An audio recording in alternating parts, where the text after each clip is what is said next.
Alors bonjour à toutes et à tous, on va attendre encore 2 petites minutes que d'autres personnes rejoignent la conversation et on démarrera, tout de suite après.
Alors je pense qu'on va pouvoir commencer, il est 5.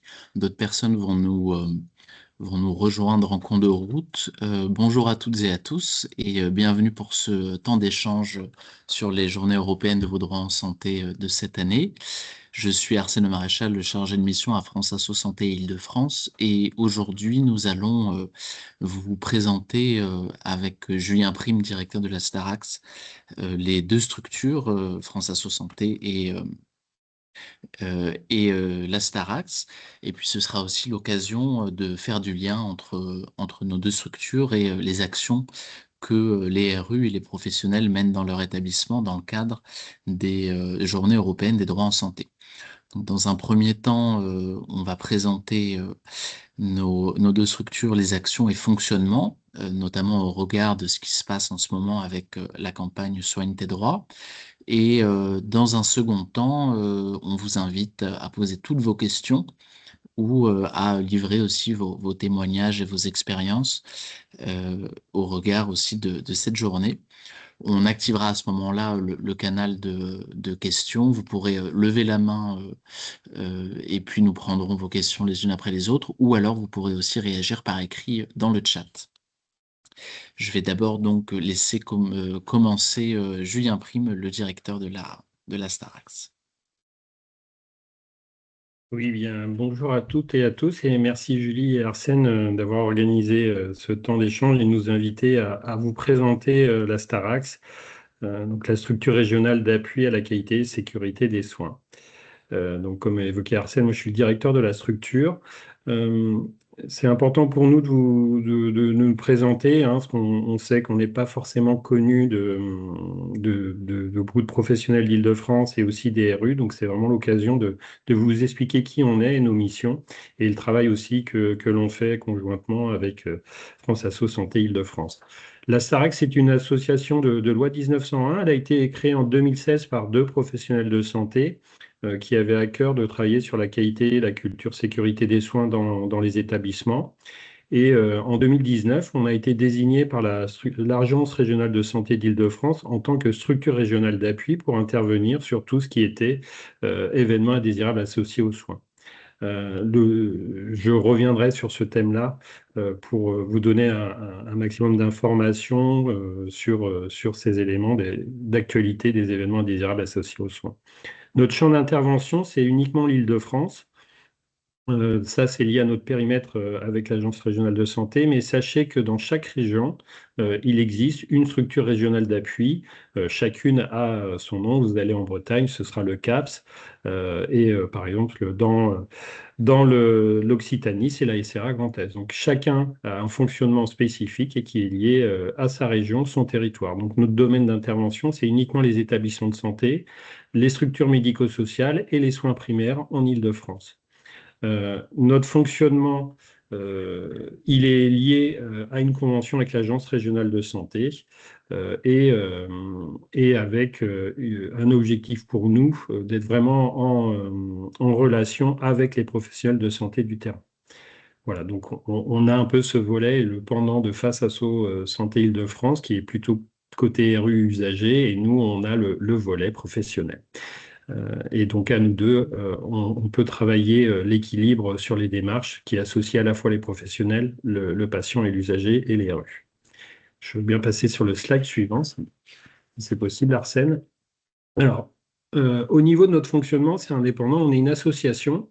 Et pour nous, c'est assez important d'être assez transparent sur le mode de financement de l'association. Donc, on a une convention pluriannuelle, donc là, elle est pour 2025-2027, qui est financée sur le fonds d'investissement régional de l'Agence régionale de santé Île-de-France. Et ça correspond à peu près à 90% de nos financements. Et lié à ce financement, il y a un programme d'action annuel qui est défini. Donc, en général, ça fait à peu près 45-50 actions qui sont financées. Et ces actions, nous, on va intervenir gratuitement dans les structures dans le cadre de cette convention avec l'Agence régionale de santé. Donc ça, c'est une partie de notre activité. Vous voyez que c'est assez lourd, hein, c'est quand même 90% de notre budget. Et après, par décret, on a obligation d'avoir un modèle économique mixte. Donc, l'autre mode de financement de l'association, il est lié aux cotisations des adhésions à l'association. Donc, qui peut être adhérent? Donc, ce sont les structures d'Île-de-France, les professionnels de santé et aussi les fédérations. Voilà. Donc, aujourd'hui, on a une centaine d'adhérents au niveau de l'association pour l'Île-de-France. Et le dernier modèle de financement de l'association, lorsqu'on a des actions de sensibilisation et de formation qui ne sont pas financées par le programme de l'Agence régionale de santé, néanmoins, lorsqu'il y a un besoin qui est identifié par les professionnels et par le secteur, on porte un organisme de formation qui nous permet de déployer des formations, qu'elles soient inter-établissements, mais aussi dans les sites pour répondre au plus près de leurs besoins. Donc, on a un catalogue de formations toujours lié à la culture qualité sécurité des soins, aux démarches d'évaluation et de certification, mais aussi sur l'expérience patient et l'engagement des usagers. Donc voilà, on a toute une série de formations que l'on propose à côté.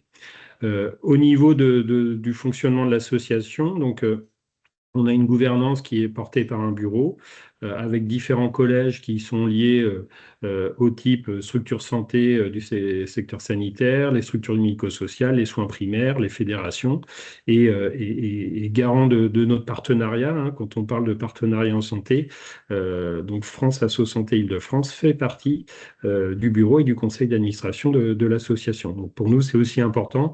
On ne peut pas promouvoir ces démarches de partenariat et d'engagement dans les structures sans nous-mêmes être exemplaires et avoir cette culture-là aussi au niveau de l'association. Je veux bien passer au slide suivant. Donc, sur les professionnels, donc, aujourd'hui, on est financé à hauteur de 6,5 ETP pour toute l'Île-de-France. Il y a 10 personnes qui font partie, qui sont salariées de la structure. Ce qui est important pour nous, c'est qu'on est tous des professionnels qui avons une expérience et qui avons travaillé en établissement de santé. Donc ça, c'est quelque chose d'important et ça fait partie des points les valeurs et nos objectifs d'intervention pour être pragmatiques et répondre vraiment aux problématiques du terrain avec l'expérience qu'on a pu avoir. On a un mix de professionnels avec des médecins, des cadres infirmiers et gestionnaires qualité. Voilà, pour vous donner à peu près les profils des professionnels qui font partie de la Starax. Nos missions aujourd'hui, voilà, on a un travail, nous, d'appui auprès des structures et des établissements. On essaye d'apporter notre expertise et des accompagnements adaptés avec nos retours d'expérience, de la méthodo. Et à chaque fois, on essaye d'être vraiment en proximité et avoir une approche très pédagogique avec les professionnels, qui soient ceux des services jusqu'à la gouvernance. Nos valeurs, c'est absolument indispensable et fondateur pour nous. C'est vraiment l'indépendance, la notion de confiance, de confidentialité et bienveillance. Tout à l'heure, je vous présenterai la notion de l'événement indésirable associé aux soins. Pour analyser ce type de situation, il est clair que si ces valeurs-là ne sont pas dans notre ADN, on ne peut pas travailler en confiance et en transparence avec les professionnels et tout ce qu'on travaille avec eux reste toujours dans la confidentialité et absolument avec une démarche de bienveillance par rapport au sujet qu'on peut être amené à travailler. Nos grandes missions, c'est du soutien méthodo, de la participation au développement de la culture qualité sécurité soins dans les structures, former et informer les professionnels et réaliser aussi des travaux. On produit un certain nombre d'études et de travaux, de guides. Donc là, la dernière étude que l'on a faite, c'était sur la mortalité en périnatalité, par exemple. Ça fait partie de sujets que l'on peut être amené à travailler, ou le suicide. C'est vraiment des thématiques. On organise même une conférence sur le suicide. Donc, on a quelques sujets où on travaille euh, d'une manière assez importante jusqu'à la réalisation de travaux de recherche. Alors, sur notre fonctionnement en tant que structure régionale d'appui. Donc l'ARS que je vous ai expliqué tout à l'heure, c'est qu'on a été désigné comme structure régionale d'ARS par l'Agence régionale de santé. Ce fonctionnement, il est défini par un décret qui date de 2016. Et donc on a 5 missions réglementaires qui sont affichées ici sur notre fonctionnement. Donc ça, c'est important parce que ça veut dire aujourd'hui que en Île-de-France, à partir du moment où il y a un événement indésirable associé aux soins qui survient, on est la seule structure habilitée par l'Agence régionale de santé pour venir aider et appuyer les structures à analyser ces situations. Donc vous voyez, on va faire ce soutien à la déclaration et à l'analyse, à la définition des plans d'action d'amélioration qui sont issus de ces temps d'analyse. On va amener notre expertise. C'est pour ça que tout à l'heure, je vous présentais le fait que dans nos valeurs et notre mode de fonctionnement, on était des professionnels expérimentés du terrain et on a des compétences de médecins, d'infirmiers et de gestionnaires de risque. Et puis, on va être aussi dans la sensibilisation, la formation des professionnels sur ce sujet. Donc tout ça, ce sont vraiment 5 missions réglementaires et qui sont définies depuis 2016. Voilà, donc le décret était sorti en 2016 et en 2019, l'Agence régionale de santé nous a désignés comme cette structure. Donc depuis 2019, voilà le fonctionnement qui existe en Île-de-France. Je veux bien passer au slide suivant. Alors, juste pour que tout le monde partage le même niveau d'information sur le circuit d'un signalement d'un événement indésirable associé aux soins. Donc, ces éléments-là ont été, comme on est dans la journée des droits du patient, c'est défini par décret. Donc, je vous ai mis à gauche les textes réglementaires. Donc, depuis 2010, la lutte contre les événements indésirables associés aux soins est définie par décret en France. Et donc, vous avez cette notion d'événement indésirable associé aux soins, c'est applicable à tout patient hospitalisé dès lors qu'il y a, lors de son séjour d'hospitalisation, un événement dit indésirable qui survient, que ce soit au titre d'actes de prévention, d'investigation ou de la mise en place d'un traitement.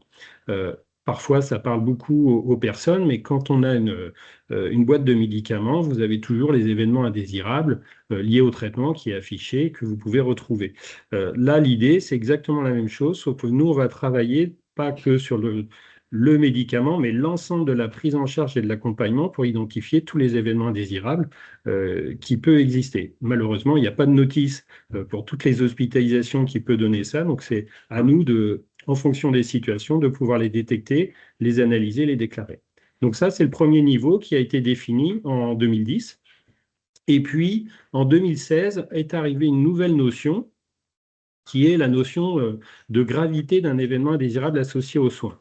Donc, en fonction des conséquences des événements indésirables associés aux soins, donc 3 conséquences ont été définies. Celle qui était le décès inattendu. Alors, le mot inattendu est très important. La mise en jeu du pronostic vital et le déficit fonctionnel permanent probable. Donc, ces 3 conséquences-là amènent à qualifier l'événement indésirable associé aux soins en un événement indésirable grave associé aux soins. Et à partir du moment où cet événement est grave, lui doit faire l'objet d'une déclaration officielle auprès de l'Agence régionale de santé. Donc, en établissement, il y a 2 niveaux. Un premier niveau qui est l'événement indésirable associé aux soins, qui est déclaré en interne au sein de l'établissement et qui va être analysé et partagé auprès des instances. Et puis un deuxième niveau qui est, en fonction des conséquences sur ces événements indésirables associés aux soins, le fait de devoir déclarer cet événement auprès de l'Agence régionale de santé. À partir de ce moment-là, quand il y a un événement indésirable grave associé aux soins, les déclarants peuvent solliciter notre aide. Donc, c'est dans ce contexte-là que la Starac va être amenée à venir aider à analyser la situation avec nous, notre positionnement qui est le tiers expert indépendant. Ce n'est pas forcément évident de pouvoir analyser les situations sur cette partie-là. Et puis, une fois que sur le circuit de signalement, chaque agence régionale de santé va anonymiser toutes les déclarations qui ont été faites et vont les renvoyer auprès de la haute autorité de santé. Je vous en parle parce que vous verrez que si vous cherchez des informations, et je vais vous en présenter sur les événements indésirables graves au niveau national ou au niveau régional, c'est disponible sur le site de la HAS. Je vous montrerai tout à l'heure comment y accéder et quel type d'informations vous pouvez avoir. Donc voilà pour les deux notions, hein, c'est pas forcément évident. Même pour les professionnels, c'est souvent compliqué. On parle d'événements indésirables associés aux soins, et la notion de gravité vient décider de la déclaration auprès de l'Agence régionale de santé. Donc en établissement, on a deux types de situations, ceux qui sont internes, déclarés en interne, analysés en interne, et ceux qui sont déclarés auprès de l'Agence régionale de santé. Donc pour ça, il existe un portail de signalement. Alors, ce que je vous évoquais auprès de la Haute Autorité de Santé, c'est eux qui ont en charge, dans le cadre des textes, de l'analyse et de la consolidation de toutes les déclarations qui sont faites en France. Donc, quand vous allez sur le site de la Haute Autorité de Santé, sur leur première page, si vous allez tout en bas de la première page, vous verrez ce que je vous ai mis sous le logo de la chaise, vous avez un petit pictogramme qui vous met consulter les données sur les EIGS. Donc là, après, je vous ai mis des captures d'écran. Donc vous voyez, quand vous arrivez sur cette partie-là, vous allez avoir un tableau qui vous indique le nombre de déclarations d'événements indésirables graves. Donc on est bien d'accord, ce ne sont pas ceux déclarés en interne dans les établissements, mais vraiment ceux uniquement déclarés auprès de l'Agence régionale de santé. Donc vous voyez que depuis la mise en place du dispositif en France, il y a un peu plus de 23 000 EIGS qui ont été déclarés et signalés par ce système de déclaration. C'est très faible, on estime à peu près à 10% des événements graves réellement déclarés. Donc on pourrait dire, en appliquant ce coefficient, qu'on est plutôt de l'ordre de 230 000 événements indésirables graves depuis la mise en place de ce procédé. Vous voyez, il y a la possibilité d'avoir des accès sur les personnes qui ont eu ces victimes de l'événement indésirable grave et qui sont réparties entre tranches d'âge. Donc vous voyez qu'il y a quand même une grande proportion de personnes de plus de 60 ans qui sont concernées par les EIGS, ce qui est logique et à peu près cohérent avec la population qui fréquente les structures. Vous avez aussi des informations sur les périodes de vulnérabilité. Donc vous voyez que on voit bien qu'il y a quand même quelques sujets sur la nuit et le week-end.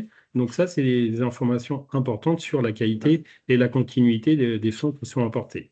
Et puis, vous allez avoir aussi des informations sur où sont déclarés, dans quel type de structure sont déclarés les événements.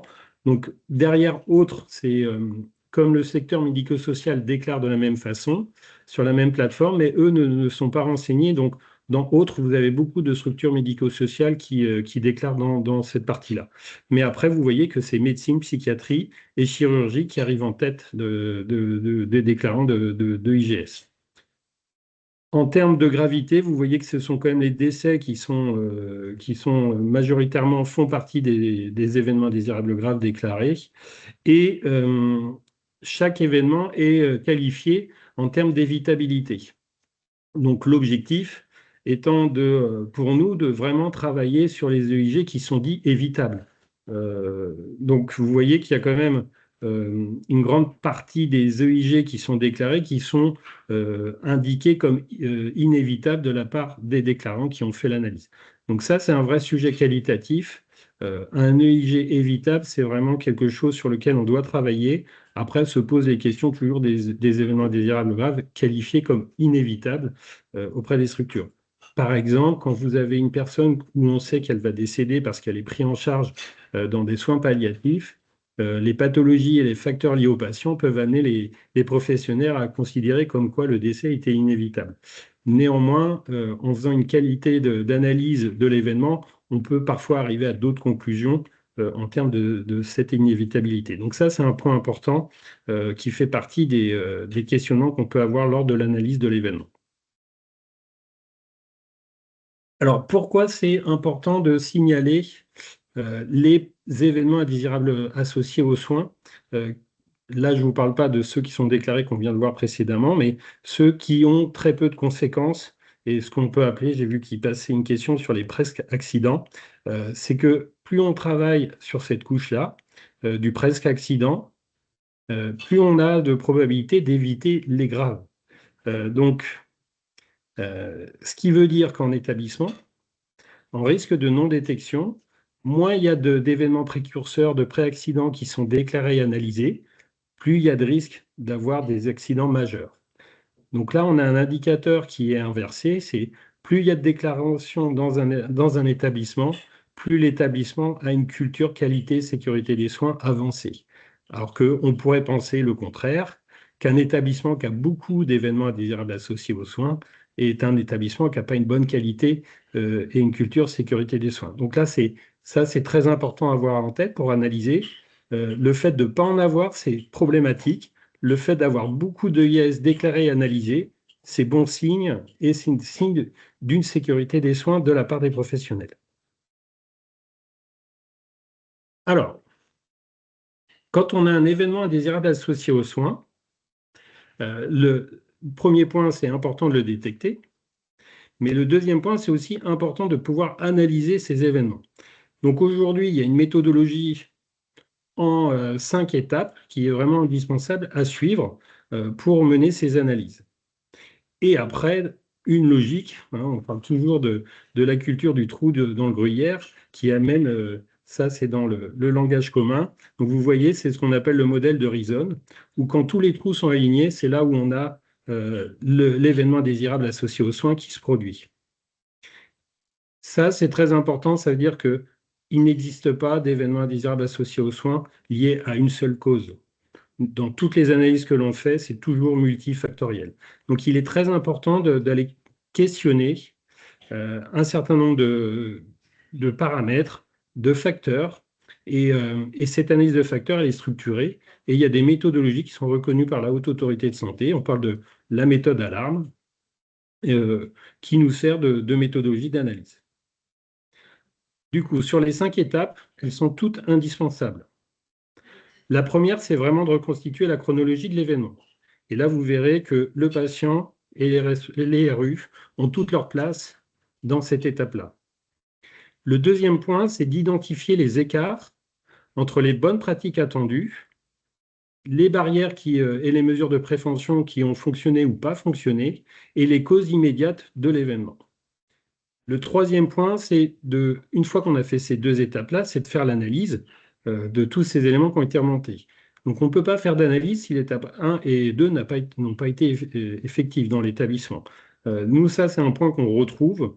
Beaucoup d'établissements analysent les facteurs contributifs et les causes d'un événement, mais pour autant, ils n'ont pas fait le travail approfondi de l'étape 1 et de l'étape 2 nécessaires pour avoir une bonne qualité d'analyse.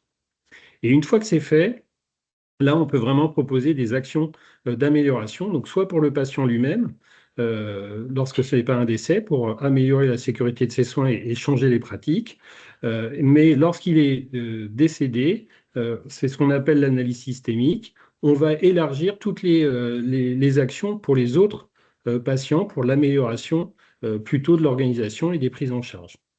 Donc 2 objectifs, un objectif d'amélioration individuelle et un objectif plus général pour tous les patients.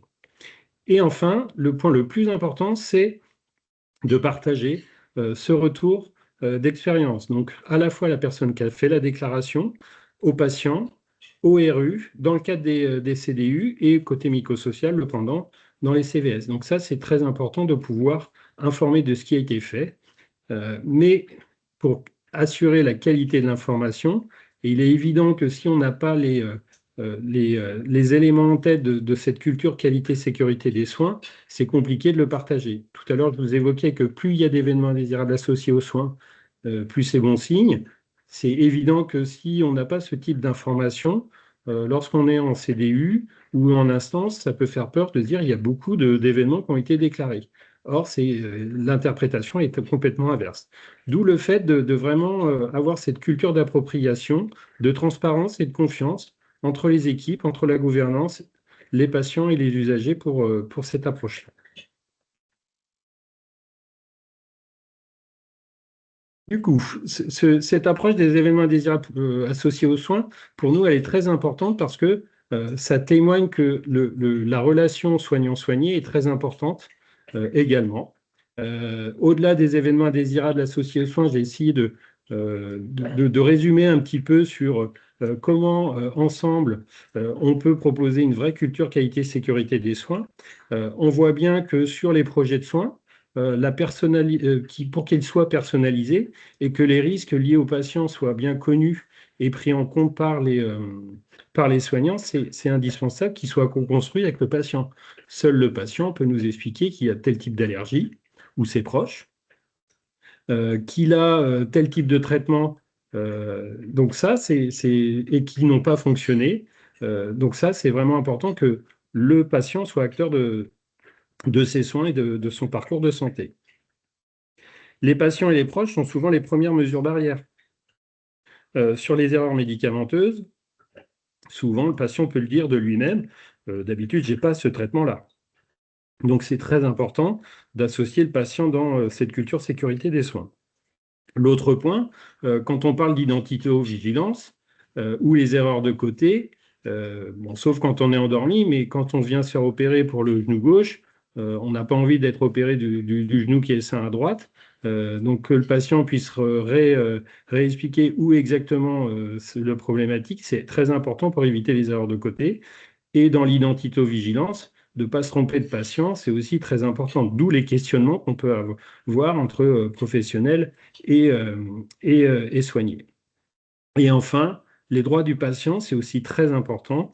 Donc, notamment dans l'annonce du dommage associé aux soins, tout à l'heure sur les EIAS, il est évident que le patient ou ses proches doivent être systématiquement informés de ce dommage associé aux soins. Donc, il y a eu cet événement, quelles ont été les conséquences et éventuellement les causes, pourquoi c'est arrivé. Donc ça doit être fait systématiquement à chaque événement désirable associé aux soins. De la même façon, on doit bien informer sur la personne de confiance, puisque en cas d'événement désirable associé aux soins, cette personne peut être aussi impliquée et mobilisée. Et aussi pour les directives anticipées, lorsqu'on a une problématique d'accompagnement, que le pronostic vital est mis en jeu, savoir quelles étaient les directives du patient lorsqu'il ne peut plus s'exprimer, c'est très important. Donc vous voyez que au travers de la qualité et sécurité des soins, le patient a toute sa place et fait partie des éléments qui construisent cette sécurité. Donc derrière, ça amène cette notion d'engagement des usagers. Donc ça passe par les RU. Les RU doivent être informés dans le cadre des CDU de tous ces éléments-là, mais aussi, et c'est ce qu'on promeut au niveau de nous de la Starax, le fait qu'ils puissent participer aux réunions d'analyse. Souvent, les professionnels dans les établissements vont appeler ça l'ARMM, ce qui est la revue de mortalité et de morbidité. C'est dans le petit schéma que je vous ai montré précédemment, c'est l'étape d'analyse de l'événement désirable associé aux soins. Les RU ont toute leur place dans cette analyse. Par contre, ça ne se décrète pas, ça se prépare, il faut être formé, c'est quoi mon rôle en tant que RU, à quoi j'ai le droit comme info au préalable et quel est mon attendu de participation lors de cette réunion. Et enfin, en CDU, l'établissement doit partager avec la CDU le plan d'amélioration de la qualité des soins, où ça en est, quelles mesures ont été mises en place. Et aussi, lors des démarches d'évaluation extérieure, donc la certification pour les établissements de santé, il y a tout un travail qui est fait entre professionnels et RU et l'usager, puisque les méthodes de patient traceur, d'accompagné traceur, sont des démarches qui associent professionnels et patients et RU et usagers. Et de la même façon, côté médico-social, ça ne s'appelle pas certification, mais évaluation. Vous avez exactement la même approche avec ce qu'on appelle l'accompagné traceur. Cette logique-là nous amène à la Starax, à réfléchir sur le partenariat en santé, d'où le fait qu'on souhaite beaucoup travailler conjointement avec France Asso Santé Île-de-France pour pouvoir justement acculturer les structures sur l'analyse des événements indésirables associés aux soins et que les RU et le patient soient vraiment intégrés dans cette démarche. Donc deux choses très importantes. Comment recueillir le récit du patient lorsqu'il n'est pas décédé pour avoir des informations sur l'événement indésirable associé aux soins. On pense que là, le RU a toute sa place. Et pareil, pour participer au RMM, pour pouvoir apporter un élément très important qui est le facteur humain. On parle souvent des facteurs humains liés aux professionnels, mais il y a les facteurs humains liés aux patients et ses proches, et de pouvoir aussi l'intégrer dans les paramètres de l'analyse. Donc ça, c'est très important. Et donc, du coup, nous, dans nos actions, on propose, lors de nos formations des professionnels, systématiquement, que les RU puissent participer en même temps à la formation que l'on va mener dans les établissements et inviter les gouvernances d'établissements à aller vers ce type de démarche. Et enfin, donc, on essaye de mettre à disposition des supports et des outils qui peuvent aider. Je veux bien passer au slide suivant, Arsène. Donc, sur les supports, vous les retrouverez sur notre site internet starax.com. Vous avez un onglet qui s'appelle Plateforme ressources. Tout ce qui est financé dans le cadre de l'Agence régionale de santé, ce sont des ressources disponibles. Donc, vous trouverez un bloc sur la thématique événements indésirables graves associés aux soins. Avec France Asso Santé et les RU du CH d'Argenteuil, on a travaillé sur la place des RU lors des RMM. Vous retrouverez aussi une capsule vidéo avec le témoignage de cette démarche, comment ça s'est mis en place. Et les RU ont témoigné lors de cette vidéo. Donc, on vous invite à aller plus loin pour vos réflexions et à consulter ce support. Et enfin, on propose des outils d'évaluation des pratiques. Donc, avec France Asso Santé, on a déployé l'évaluation des pratiques Choisir avec soin en gériatrie. On a déployé aussi des enquêtes sur la douleur, avec un regard croisé professionnel-patient. Et enfin, on a un outil sur un baromètre culture-sécurité et qui peut être à la fois travaillé par les professionnels, mais aussi les patients et les RU. Voilà, donc on a plein d'outils et de supports. Je vous invite à aller consulter notre site et autrement, je reste disponible. Vous avez notre mail contact@sarax.com. C'est plus facile pour nous y joindre, donc n'hésitez pas à nous laisser vos coordonnées et vos questions, on vous y répondra. Merci beaucoup. Merci Julien. Ça a suscité quelques questions auxquelles on répondra dans le second temps de ce webinaire. Je vais présenter brièvement la structure France Asso Santé et les actions que nous menons dans le cadre de la JEDS, en rappelant déjà dans un premier temps que toutes les associations membres de France Asso Santé sont agréées et donc peuvent représenter les usagers, notamment dans les CDU. Au total, donc, c'est une centaine d'associations au national, et puis dans chaque délégation régionale de France Asso Santé, plusieurs dizaines d'associations, 56 en Île-de-France, tout agréées, ou bien des associations proprement franciliennes, ou bien des comités territoriaux ou des antennes locales ou régionales d'associations qui sont présentes sur tout le territoire national. Les missions socles, donc, outre l'accompagnement, la formation, l'aide de tous les représentants des usagers, c'est plus largement l'animation du réseau associatif et de tous les usagers en les représentant, en défendant leurs droits et en menant aussi des actions de plaidoyer en faveur de l'amélioration du système de santé. Le temps qu'on est en train la séquence dans laquelle nous sommes actuellement, les journées européennes des droits en santé, peut être aussi l'occasion particulière pour les professionnels de santé, les établissements de santé et tous les usagers de se mobiliser ensemble dans les structures, sur les territoires et de mener ensemble des actions d'information, de sensibilisation et d'échange autour des droits en santé. Il est, d'après aussi les enquêtes que France Asso Santé a pu mener, les droits individuels et collectifs en santé sont encore mal connus par les usagers, que ce soit sur l'accès aux soins, le choix du médecin, le refus d'un traitement, le droit de ne pas souffrir inutilement, les directives anticipées, etc.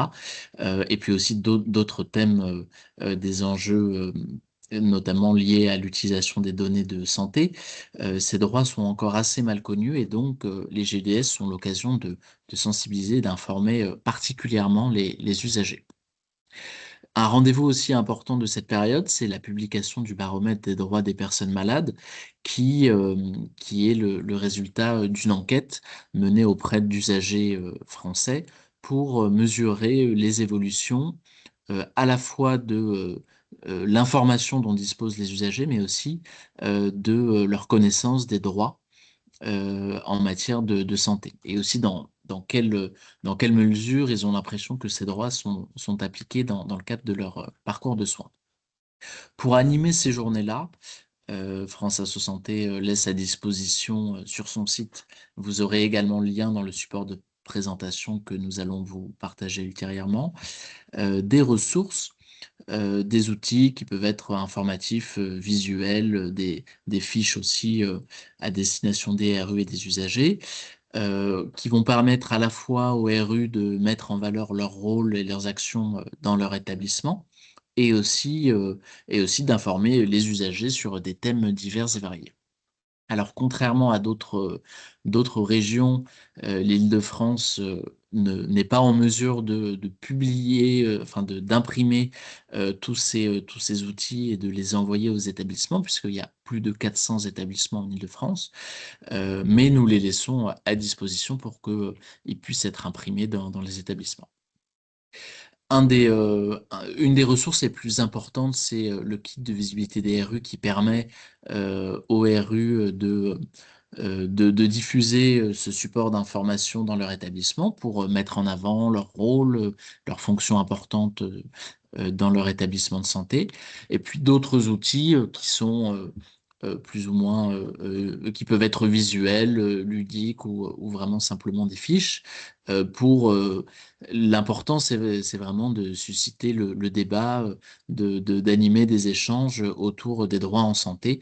Donc voici tout ce que France Asso Santé propose au niveau de ses ressources, des supports de communication avec l'affiche officielle des JEDS 2026, et puis aussi beaucoup de supports vidéo et audio qui permettent d'informer et sensibiliser tous les usagers, et aussi des vidéos d'interviews de micro-trottoirs, de questionnements sur la représentation des usagers, la démocratie en santé et les droits en santé.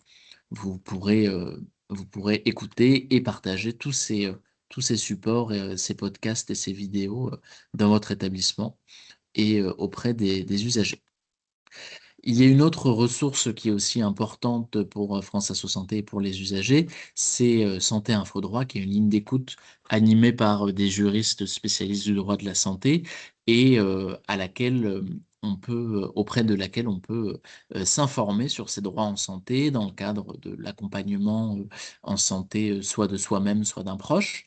Ils sont joignables par téléphone lundi, mercredi et vendredi, de 14h à 18h, et le mardi et le jeudi de 14h à 20h, et aussi par mail. Euh, les demandes sont en général traitées par écrit en une dizaine de jours.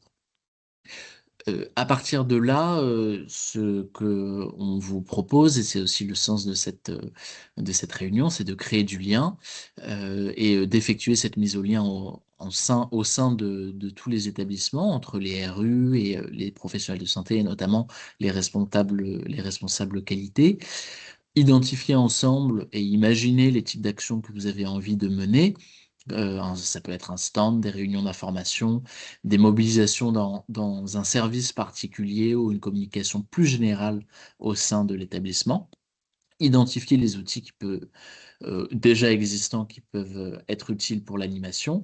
Et puis aussi, ça nous semble très important pour pouvoir valoriser, promouvoir et aussi donner des idées, c'est la communication sur votre événement, et prendre des photos, faire peut-être aussi un compte-rendu, un retour, ce que vous appréhendez comme réussite ou comme piste d'amélioration pour les événements.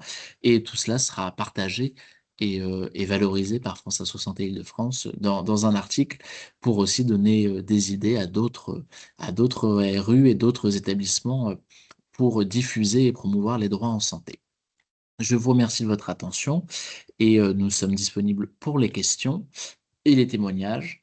Nous avons déjà une première question à l'attention de Julien. C'était lorsque vous évoquiez les événements indésirables sur les presque accidents qui sont demandés. Est-ce que vous pouvez en dire plus? Oui, ça c'est un point important dans la culture sécurité, c'est de ne pas uniquement analyser que les événements survenus, mais aussi de sensibiliser les professionnels à détecter ces situations qu'on appelle de presque accident. Pour tout le monde, hein, quand on est sur la route et qu'on a frôlé l'accident, on se dit toujours, on ne s'est pas passé loin. Voilà, donc en santé, c'est exactement la même chose. Vous allez avoir ces situations que les professionnels peuvent reconnaître en disant, là, j'ai rattrapé à la dernière minute, c'est les dernières mesures barrières qui ont évité l'erreur et l'événement indésirable. Donc ces éléments-là, les presque accidents, il est très important. Ça fait partie tout à l'heure, quand je vous montrais la pyramide, des éléments qui doivent être détectés pour pouvoir éventuellement voir ce qui a fait qu'on n'est pas passé loin de la catastrophe et de voir s'il y a des choses à corriger tout de suite pour éviter que la prochaine fois, il y ait des conséquences et qu'on passe sur le statut d'événement indésirable associé aux soins. Donc évidemment, les presque accidents font partie de cette culture sécurité des soins et des choses que l'on peut analyser dans les événements indésirables associés aux soins, puisque là, il n'y a pas de notion de conséquence. On peut très bien imaginer qu'un médicament, on s'est trompé, on n'a pas donné le bon médicament à la personne. Le traitement en question n'avait pas d'effet notoire sur le patient. Ça aurait été un autre patient, ça aurait pu avoir d'autres conséquences. Donc là, on n'est pas passé loin de la catastrophe. Il y a mais ça mérite de creuser et d'analyser la situation. Un autre terme, peut-être pour compléter, parfois les professionnels vont parler de never events. Donc, si vous entendez parler de ça, ce sont les événements qu'on ne veut plus voir. Donc, par exemple, l'erreur de côté au bloc opératoire, c'est quelque chose qu'on ne veut plus voir. La culture vient plutôt du médicament. On parle beaucoup de never events dans le médicament, mais ça s'applique à toute prise en charge. Donc, quand vous entendez parler de never events, c'est vraiment les événements indésirables associés aux soins qui sont complètement qu'on dit évitables. Donc, quand on fait l'analyse et qu'on a des événements qui sont caractérisés comme évitables, typiquement, ça peut rentrer dans ce qu'on appelle les never events, les choses qu'on ne veut plus revoir. Donc, voilà pour la réponse. J'ai vu qu'il y avait une autre question, deux autres questions. Dans le chat, je vais y répondre du coup. Euh, Par rapport à qui est notre interlocuteur à l'Agence régionale de santé, donc nous, notre interlocuteur, c'est la direction de la veille sanitaire, la DVSS, sécurité sanitaire. Et au sein de cette direction, il y a un département qui est le DREV pour les réclamations et les événements indésirables et toutes les vigilances. Lorsqu'il y a un problème sur un médicament, sur un dispositif médical. C'est ce service-là qui pilote et qui gère et qui a tout le recueil des déclarations en Île-de-France. Donc voilà, au niveau de l'ARS, dans leur organisation, la direction et le département avec qui on est en relation, ça n'empêche pas que nous, on travaille aussi avec l'offre de soins et la direction à l'autonomie parce qu'on a des projets qui sont sur la qualité et sécurité des soins qui vont au-delà de cette direction-là. Quant à la saisine, comment on peut être saisi? Donc, il y a deux voies. Il y a une première voie où vous constatez une situation et vous avez besoin d'aide pour qualifier est-ce que c'est par rapport à cet événement. Donc là, nous, on répond, vous pouvez nous saisir directement. Et là, on aide à la décision, à qualifier l'événement, s'il doit être déclaré ou pas déclaré. Comment déclarer? Donc ça, on va vous accompagner. Par contre, pour qu'on aille intervenir dans l'établissement pour faire un appui suite à la déclaration d'un événement indésirable grave associé aux soins, lors du formulaire de déclaration sur la plateforme nationale, il y a une case à cocher qui est souhaitez-vous l'intervention de la structure régionale d'appui. Donc, si cette case est cochée, le signal nous est transmis et on va se rapprocher de l'établissement pour venir analyser la situation. Donc, notre saisie se fait lors de la déclaration de l'événement sur le portail. Si jamais il y avait eu un oubli et qu'il fallait revenir a posteriori, en général, on est contacté et on voit avec l'Agence régionale de santé pour faire le correctif et qu'ils valident notre appui dans l'établissement. Nos interventions sont gratuites, hein, il n'y a pas de frais quand on vient analyser un événement indésirable grave. La seule limite, c'est qu'il faut qu'elle soit indiquée lors de la déclaration et validée par l'Agence régionale de santé. Voilà, j'espère avoir répondu aux deux questions qui étaient Il y dans a le chat. Une dernière question pendant que vous répondiez à celle-là, c'était les relations dans vos enquêtes entre l'ARS et l'ANSM. Alors, je ne vais pas répondre, parce que ça, c'est vraiment l'ARS et l'ANSM, je ne peux pas vous répondre sur leur type de relation. Par contre, au niveau régional, ce que je peux vous indiquer, c'est que il existe différentes structures comme la nôtre. Donc, il y a l'OMEDIT pour les médicaments. Pour tout ce qui est risque infectieux, vous avez le CEPIAS. Et puis après, vous avez toutes les vigilances, ceux qui gèrent les CRPV, c'est comme ça que ça s'appelle, je suis désolé pour l'acronyme, mais qui vont gérer toutes les vigilances liées aux médicaments aussi, aux vaccins, à toutes ces parties-là. Toutes ces structures en Île-de-France, il y a une réunion qui a lieu 6 fois par an, qui s'appelle le REVA. C'est une instance réglementaire au niveau de l'Agence régionale de santé. Et toutes nos structures, on partage, on est réunis à l'initiative de l'Agence régionale de santé pour partager entre nous.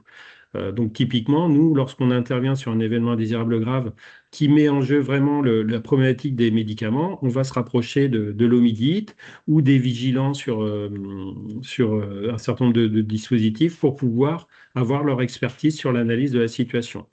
Ce qui est compliqué, c'est que parfois on va déclarer une situation qui ne va pas sur un effet indésirable d'un médicament, donc ça va être déclaré en tant qu'événement indésirable médicamenteux, ou un dispositif de santé qui dysfonctionne, on va déclarer un problème de matériaux-vigilance.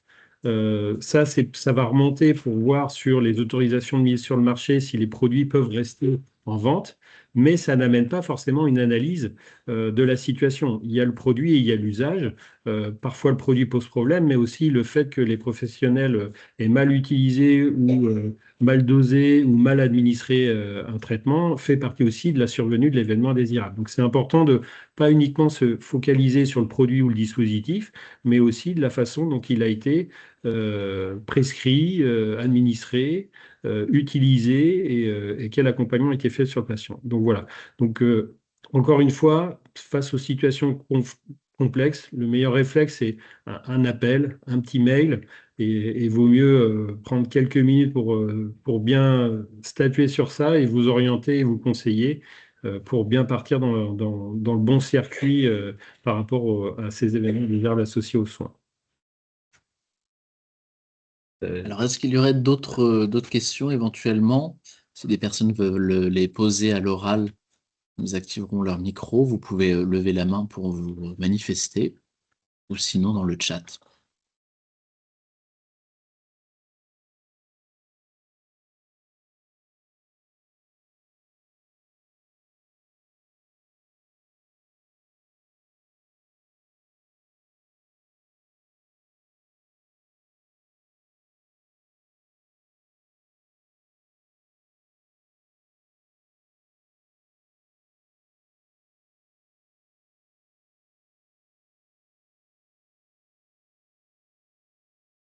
Oui. Vous m'entendez? Si, oui, c'est bien. La difficulté pour les représentants des usagers de pouvoir participer aux réunions qui se font suite à un événement indésirable grave. Moi, je suis dans le groupe RAMSE, on appelle ça des ACRES, analyse cause racine, mais enfin c'est la même chose, hein, c'est le même principe. Au fin de compte, bon, moi j'ai de la chance, j'y suis systématiquement invitée, mais je vois autour de moi beaucoup de rues qui ne le sont pas, qui n'ont même pas connaissance de ce genre de choses. Or, je ne pense pas que nous ayons vraiment d'outils législatifs très convaincants sur le sujet. Alors, pour répondre à votre question, ça fait partie des critères des exigences de la certification. Donc aujourd'hui, les établissements ne pourront plus ne pas aborder cette question de la place des RU dans l'analyse des événements indésirables associés aux soins. On a le même constat, hein, c'est compliqué, nous, quand on accompagne. Donc différentes approches. Le fait de nous faire intervenir facilite. Parce que nous, on va pouvoir aider l'établissement à passer faire le premier pas. Parfois, il y a beaucoup de défiance. C'est compliqué à la fois par les professionnels. Et aussi, il y a beaucoup de RU qui ne veulent pas y aller des deux côtés. Donc, Donc, le fait de nous faire intervenir, c'est assez facilitant parce qu'on va avoir ce premier rôle de montrer que c'est possible et de montrer la plus-value de le faire. Donc ça, c'est... Donc un RU peut vous saisir. Non, un RU ne va pas nous saisir, mais nous, ce qu'on vous invite, c'est qu'en CDU, si c'est un sujet qui peut être évoqué sur comment sont détectés, déclarés, et analysés les événements au sein de la structure. Ça, c'est un sujet qui peut être très à l'ordre du jour et il y a obligation de présenter de toute façon le bilan des situations et de le partager en CDU. Là, ça peut être questionné et de questionner dans les pratiques pourquoi. Comment travailler sur l'engagement des usagers et c'est un bon sujet d'engagement des usagers sur comment on peut participer. Après, ce que j'expliquais, c'est que ça ne se décrète pas, donc différentes façons. Un, nous solliciter de faire en sorte que lors des prochains EIG, de dire lors de la déclaration, quand vous cochez la case, demandez à ce que la SRA intervienne parce que ça va nous aider à mettre cette culture-là en place. Autre façon, si ce n'est pas le cas, c'est la vidéo que l'on a fait, elle aide, c'est de dire bah, est-ce qu'on peut regarder ensemble cette vidéo, ce témoignage, et vous voyez que c'est possible, est-ce qu'on ne pourrait pas réfléchir à le faire ensemble? Par contre, ce qui ne marche pas, c'est de dire je viens à la prochaine. C'est sûr que ça ne va pas marcher et c'est l'échec assuré. Donc, ce qui veut dire qu'il y a des prérequis en amont. Un, il faut qu'il y ait une relation de travail et une qualité d'écoute entre professionnels et une certaine maturité qui est indispensable. C'est comme le vélo, hein, on ne commence pas par gravir le Mont Blanc ou l'Alpe d'Huez. D'abord, on apprend à faire du vélo avec les petites roulettes. Donc, en fonction de votre niveau de maturité, et de la relation, il y a des établissements qui sont prêts à aller sur ce type de démarche. Et puis, il y a d'autres établissements, on va d'abord travailler sur la culture et la place des RU et de la CDU dans le partenariat en santé, dans la gouvernance. Il y a d'autres sujets avant, hein. Mais Oui, bien sûr. donc, c'est compliqué de commencer par ça. Néanmoins, nous, on invite vraiment tout le monde à le faire et nous, on est là pour aider à le faire, à le mettre en place. Donc ça, faut pas hésiter à nous solliciter. C'est pour ça que je vous dis, mais parfois on peut très bien faire convenir d'un échange de présentation en CDE et de nous dire voilà, c'est possible, on le fait. Et en tant que structure régionale d'appui, on promeut cette culture-là. Donc on vient aider. D'accord. Merci. J'espère avoir répondu. Oui, oui, tout à fait. Merci Julien. Il y avait d'autres questions.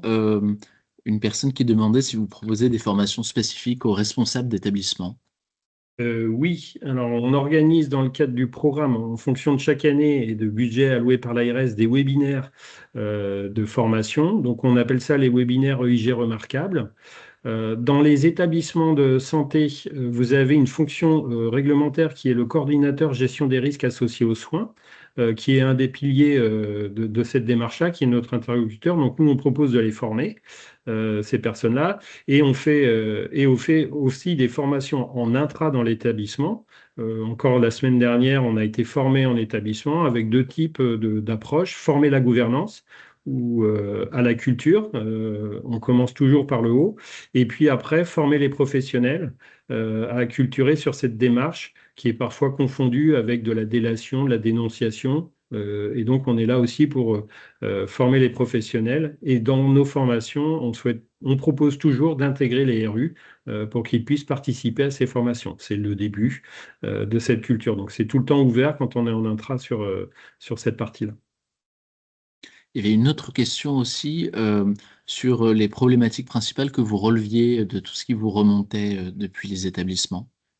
Alors, je peux vous répondre à cette question-là, mais par contre, il y a un gros biais, puisque nous, tout ce qui nous remonte, ce sont des événements indésirables graves. Donc, on n'a pas la vue sur tous les événements indésirables associés aux soins qui sont propres à chaque établissement. Il y a des choses où nous, on n'a pas les remontées, hein, tous les problèmes de dysfonctionnement autres que associés aux soins, je ne pourrais pas vous y répondre sur dysfonctionnement électrique, sécurité incendie, ce n'est pas dans notre périmètre. Donc ça, je ne pourrais pas vous répondre. Maintenant, ce que je peux vous dire, sur notre périmètre, ce qui nous remonte, globalement, il y a à peu près 850 événements aujourd'hui déclarés en Île-de-France. Nous, on en accompagne 140 à peu près par an. Sur les 140 qu'on accompagne, globalement, le premier élément qu'on est amené à analyser, ce sont les chutes durant le séjour. Ça fait partie des choses les plus importantes.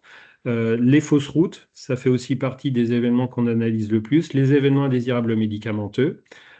Et aussi, on a quelques sujets sur les urgences vitales, la prise en charge de ces situations dans les établissements. Aujourd'hui, on est de plus en plus mobilisé sur plutôt les événements liés au parcours.